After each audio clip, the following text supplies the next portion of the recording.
денешна соговорничка Олја Петрушевска-Томева важи за еден од најстакнатите и најпрепознаените автори на домашната книжевна сцена. Таа е авторка на бестселерот Сагата за Рајна, а во новата емисија ви ја представуваме и нејзината нова книга која што го носи насловот Најслаткиот филџан кафе.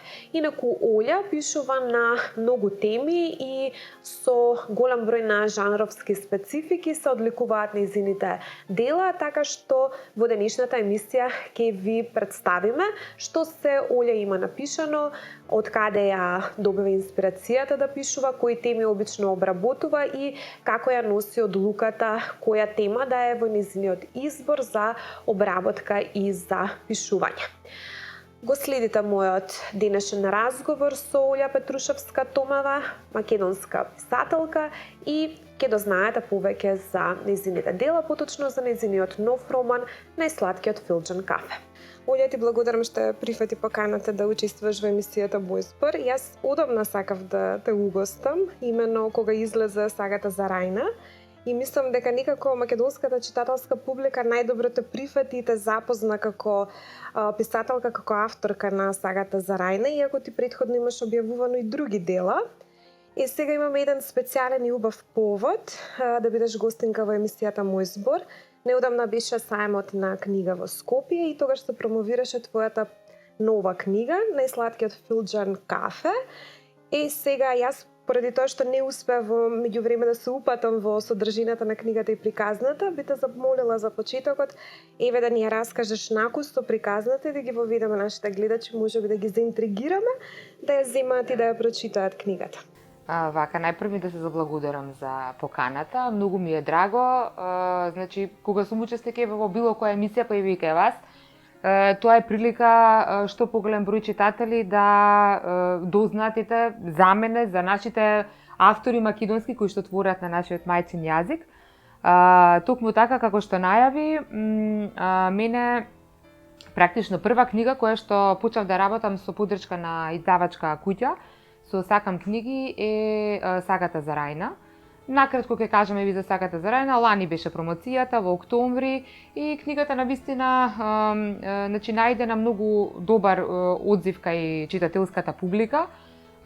Многу задоволни, многу брзо после првиот тираж беше објавен и вториот тираж. Меѓутоа сепак ќе кажам, значи накратко за Сагата за Рајна, тоа е една приказна која што е вистината, значи за вистинска личност. И мислам дека тоа повеќе ги привлекува читателите кои што сакаат да прочитаат за нешто што навистина се случило и можеби е поинаку кога се чита за вистинска личност, за личност која што навистина живеела и навистина постигнала нешто и е значајно. Па така да, значи Сагата за Рајна би се сврстила во биографски книги, роман, меѓутоа нели биографски за вистинска личност. Додека Најслаткиот филџан кафе е сосема поинаков. Значи тоа е една приказна, тоа е љубовна романса.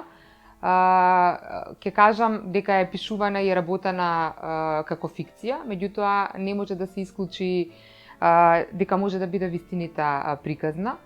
Најпрво да кажам, еве, да ги запознам гледачите, идни читатели со главните ликови. Главен лик е Ема, која што е млада девојка на крајот на своето средно образование, матурантка, која што како и секоја млада личност е полна со живот, со љубов, со потреба да се дружи, има многу друштво, таа е многу убава, симпатична, заводлива, допадлива, ја сака и друштвото и момчињата.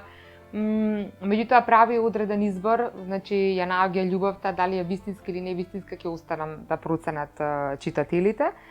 И таа е постојано поддржана од нејзината најдобра другарка, Марија, која што ќе речам дека можеби во романот го има споредното значење, меѓутоа и како е важна нејзината улога, бидејќи таа е олицетворение на вистинското пријателство. Онакви пријатели какви што се реткост денеска и доколку ги имаме треба да ги цениме. во еден одреден момент Марија не го препознава тоа, односно таа знае дека односно Ема не го препознава тоа, таа знае дека Марија е нејзина пријателка од најраното детство, меѓутоа во одреден момент кога таа ја согледува, Марија согледува вистинската ситуација каква е, Ема не сака да го прифати тоа и на некој начин ја отфрла, меѓутоа ќе свати дека греши понатака и идејата е да се прикаже дека вистинското пријателство е вечно и дека доколку имаме навистина прави другари, другарки, пријателки кои што ни се уште од детството и ете ни се вистински пријатели, сакаат да ни помогнат, треба да го негуваме тоа пријателство да остане за секогаш. И другата улога која што ја има машкиот лик во романот, тоа е Огнен, кој што всушност љубовта на Ема. Дали е позитивен или негативен лик, ја оставам тоа ете да го проценат читателите. Се во се, можам да кажам дека книгата е многу емотивна, превладува со многу чувства кои што идат рака под рака со младоста. Например, младоста иде заедно со наивноста, со невиноста. Меѓутоа, често наивност и невиноста може да бидат причина за болка и погрешни избори во животот. Но секој пат, барем ја така сметам, дека после дождот доаѓа сонце, па така да и тука, значи книгата има среќен крај. Вистина заводлива, приказна и еве јас внимателно те следев и те слушав и веќе сакам, ми се роди желба да ја прочитам приказната и она што исто така забележуваме дека постојат многу голем број, голема доза на вредности кои што се пренесуваат како пријателство, како критериум за сознавање на вистинската љубов. Тоа мислам дека е навистина поучно и секој од нас може да се пронајде, особено затоа што и темата е актуелна, но она што можам да го забележам, барем ти кога си во прашање како писател, тоа е широк спектар на теми кои што ги опфаќаш, како што спомна сагата за Рајна е сосема поинаква тематика од новата книга, претходно имаш пишувано и книги на друга тематика, ми се чини дека и една книга за дечиња имаш наменето. И она што мене ме импресионира во, така да кажам, разновиден, хетероген писател како што си ти, е од каде ја црпеш инспирацијата за самите теми. Како ти доаѓа? Дали е тоа некоја спонтан момент кога ќе видиш некоја приказна, ќе осознаеш некоја приказна, седнуваш и ја пренесуваш на хартија, или тоа е можеби некој процес кој што се планира кај тебе, трае, истражуваш, правиш скица, па потоа дури го финализираш тоа на хартија? Вака, сега ќе зборам за буквално сето тоа до сега што го имам напишано и како сум дошла до идеја. Прво да кажам дека јас како личност сум жена која што сака различни работи, сакам многу пријатели, луѓе, се дружам, ми издосадуваат многу често кога правам една тиста работа подолг период и сакам да менувам работи. Па така да и во отворењето. Инаку би кажала за мене дека мене умилен жанр ми е трилер. Јас и такви книги сакам најмногу да читам и, например, кога гледам филмови, кога гледам серии, сакам тоа да се трилери. Тие најмногу ме привлекуваат. Меѓутоа, практично оваа варијација на теми на која што пишувам е во зависност од временскиот период и тоа како се чувствувам тогаш кога сум почнала да ги пишам. Например, детската книга ја пишува во период кога ми беа помали децата. И практично насловот на книгата е Волшебната авантура. Тоа се всушност нашите авантури представени преку нашите игри. И тоа како јас сум им раскажувала приказни, како они се замислувале себе си, се ставале во улога на некое, например, можам да кажам, животно, или пак многу ги сакаат диносаурусите, па беа различни видови на диносауруси, тирекс, тиреносауруси, не знам какви си други, више сум ги заборавила, бидејќи се пораснати. Така да, во тој период ми беше многу едноставно да ја напишам таа книга, затоа што бев инспирирана од нивната игра, од нашите заеднички игри, од раскажувањата и ми беше многу убаво и многу ми беше драго. Например, мене таа ми е најемотивна книга што сум ја напишала до сега, бидејќи навистина момчињата за кои што се говори во книгата се моите два сина, а има уште еден дел во книгата кој што се нарекува Јас, Ана и нашето детство. Всушност, напишан е тој дел како да ја пишува, значи мојот син Филип се вика, помалиот син, кој што има братучетка Ана, кој што се еден ден се разлика, значи заедно се пораснати и практично како сестра му е и он како да ја раскажува. Всушност и така беше, он тоа што ми го кажуваше за својата братучетка, јас го приточив тоа во книга.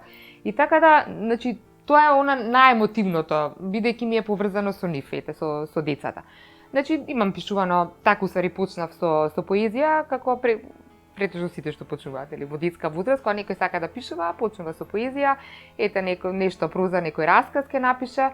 Имам песни, па може 50 напишано на различна тематика, што се детски во кој период, што се љубовна поезија. Меѓутоа, не сум се решила никогаш да ги издадам, мислам дека нема интерес кај читателите за поезија. Па не ми представува предизвик. Јас така знам од време на време кога ќе ми текне, зависи од расположение да напишам нешто, нели?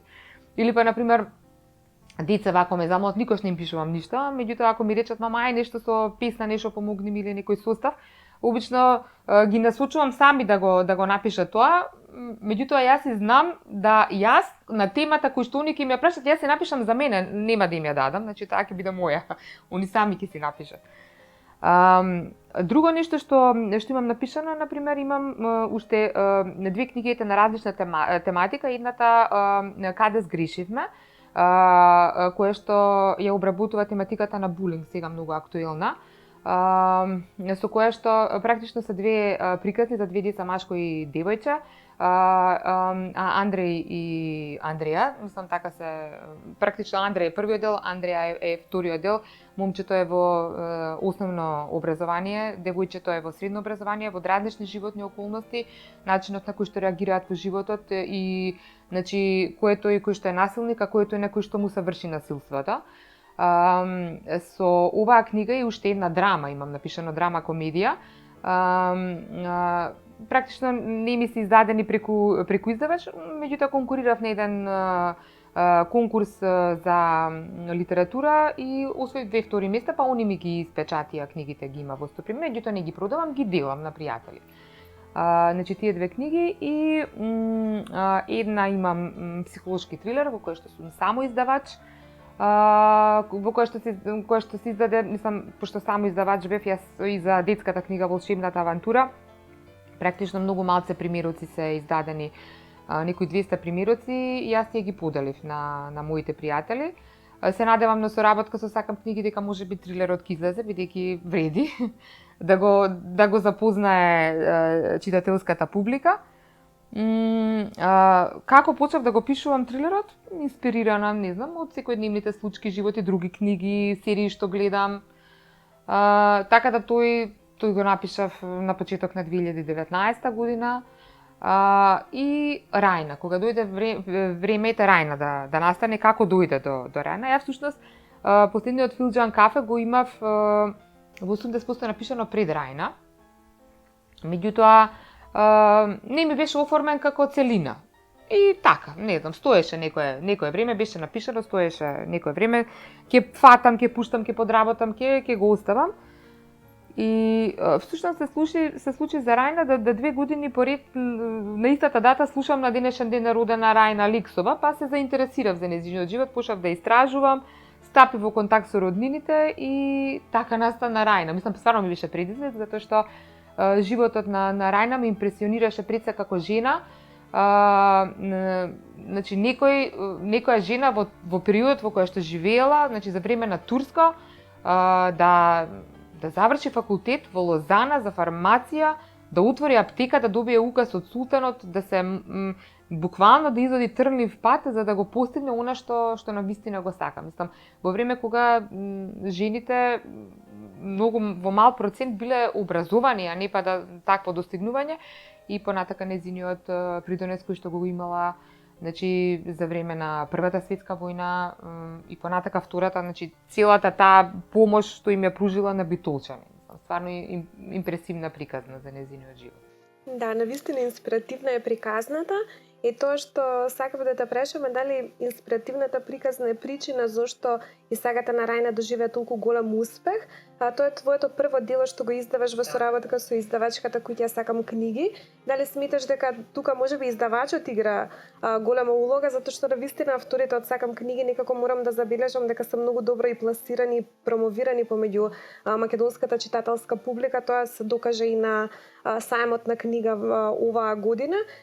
Кој е тој склоп од фактори, можеби што мислиш дека е пресуден една книга да стане покомерцијална, поуспешна, убаво прифатена и препознаена од македонските читатели? Тоа е вистина што го кажа.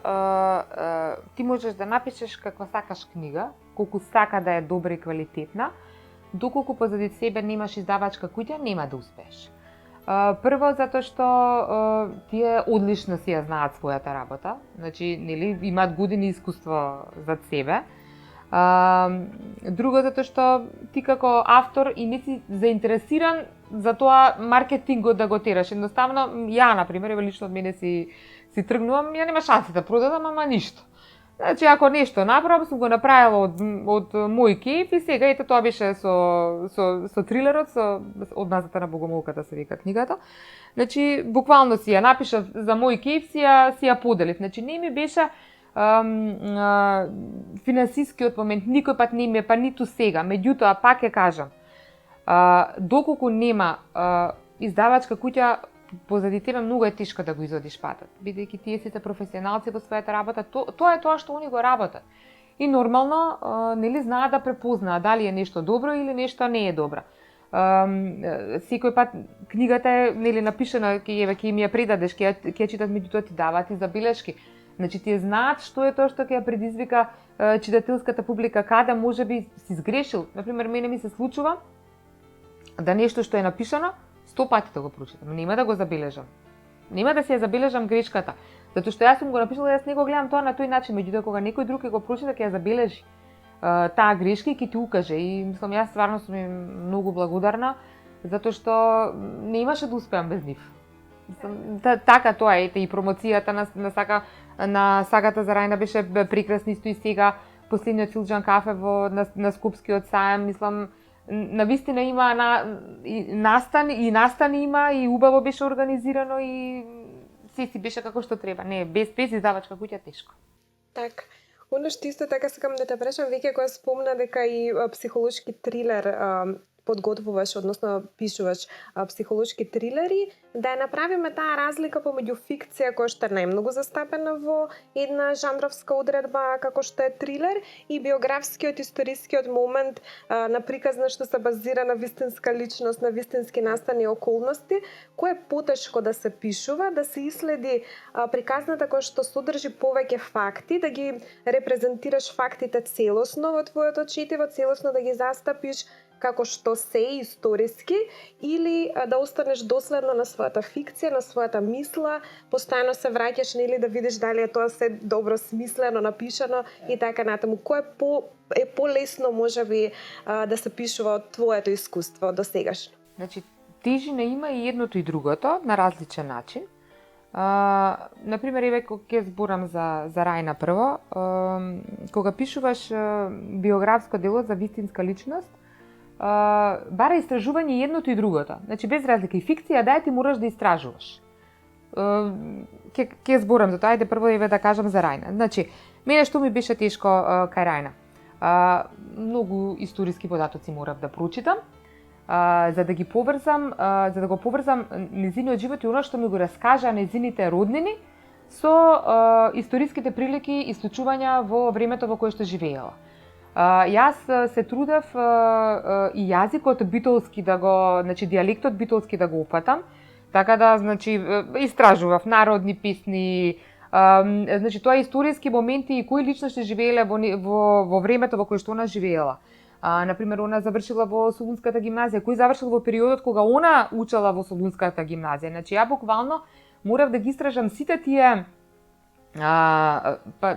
еве на крајот, например, Солунската гимназија како изгледала, јас барав слики за да видам како изгледала, за да ја опишам. Универзитетот во Лозана на кој што учела, исто така барав слики. Значи јас прво морав да го визуализирам за да можам да ги опишам тие работи. И сето тоа бара време. Меѓутоа, Кога си решен да направиш нешто, тоа ти е предизвик и воопшто не ти представува тешкотија, напротив ти представува задоволство.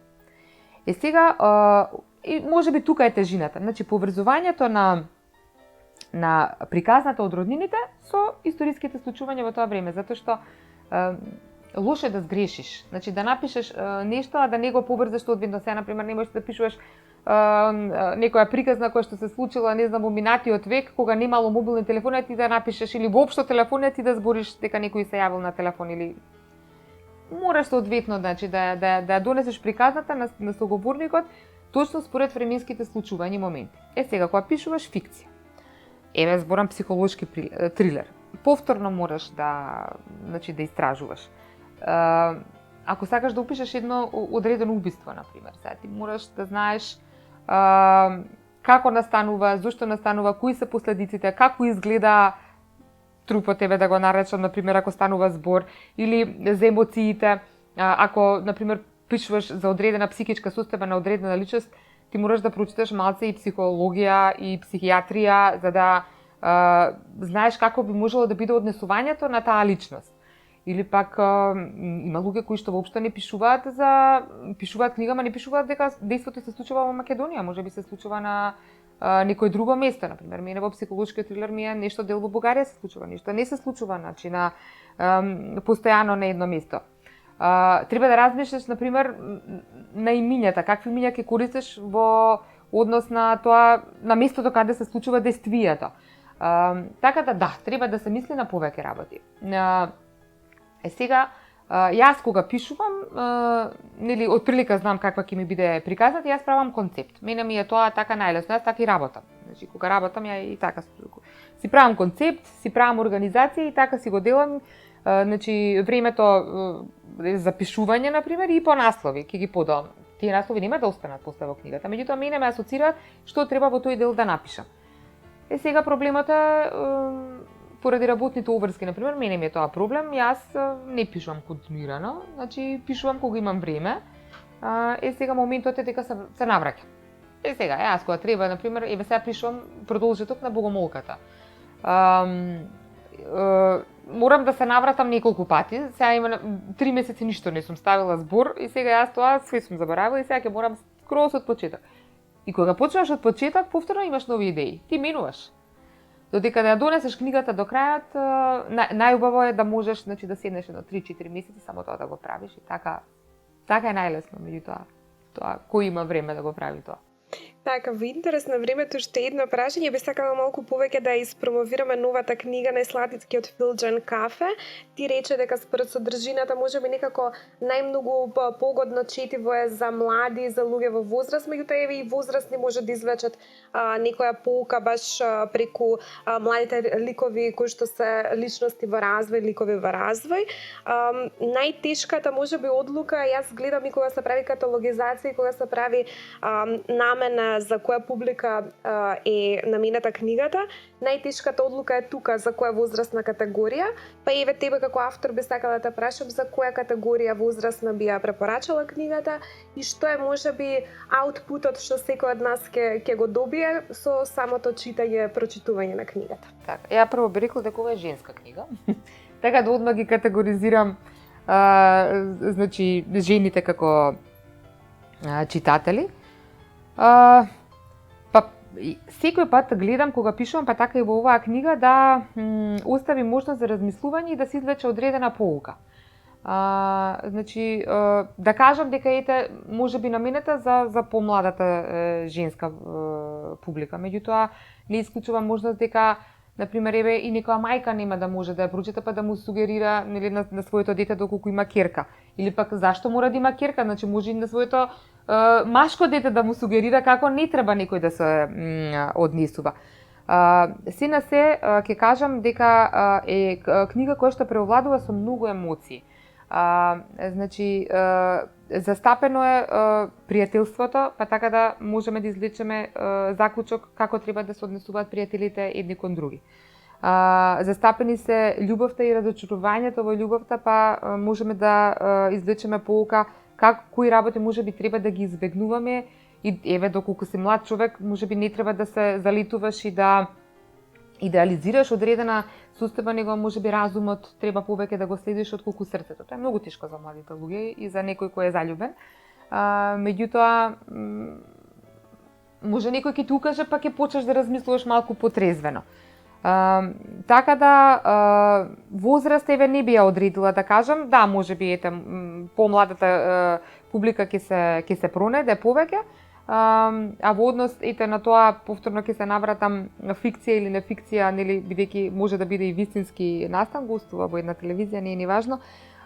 И доделувавме книги и се јави една господја и баш дискутиравме на темата и содржината која што ја обработува и баш токму нарече вика дали ме праша дали е повистинска приказна, не викам не, тоа е вика моја фикција, меѓутоа викам ета може да се слуша, вика да вика јас вика имам вика моја роднина вика на која што ова и си има случајно. Така да може да се пронајдат значи и некои се ќе кажам пред се емоциите се тие кои што преовладуваат по книгата и е наменета за секој читател, меѓутоа ете да ја посечам женската. Така, Олја, ти благодарам многу за инспиративниот разговор. Благодарам и на вас. И за сите приказни со кои што не послужуваш во твоите книги. Се надевам дека доволно ги заинтригиравме нашите гледачи и дека веќе ќе се упатат од утре во книжарниците на Сакам книга, каде што може да се најдат сите твои изданија досегашни и ти посакувам да те служи инспирацијата во твоето пишувачко перо и да ни приредиш уште нешто ново. Ти благодарам многу и јас се надевам дека ќе им се допадне книгата на читателите. За тоа како се станува автор на еден бестселер, што размислува авторот пред да го создаде делото, колку се осврнува на критиките и оценките на публиката, меѓутоа и што смета автор на бестселер дека е пресуден момент тој да доживее таков успех и големо признание од публиката. Разговаравме денеска со македонската писателка Олја Петрушевска-Томева и секако ви го презентиравме нејзиниот нов роман кој можете да го најдете и да го купите во книжарниците на издавачката куќа Сакам книги. Ние се гледаме веќе следната сабота со нови теми, нови гости и нови содржини. Бидете со нас.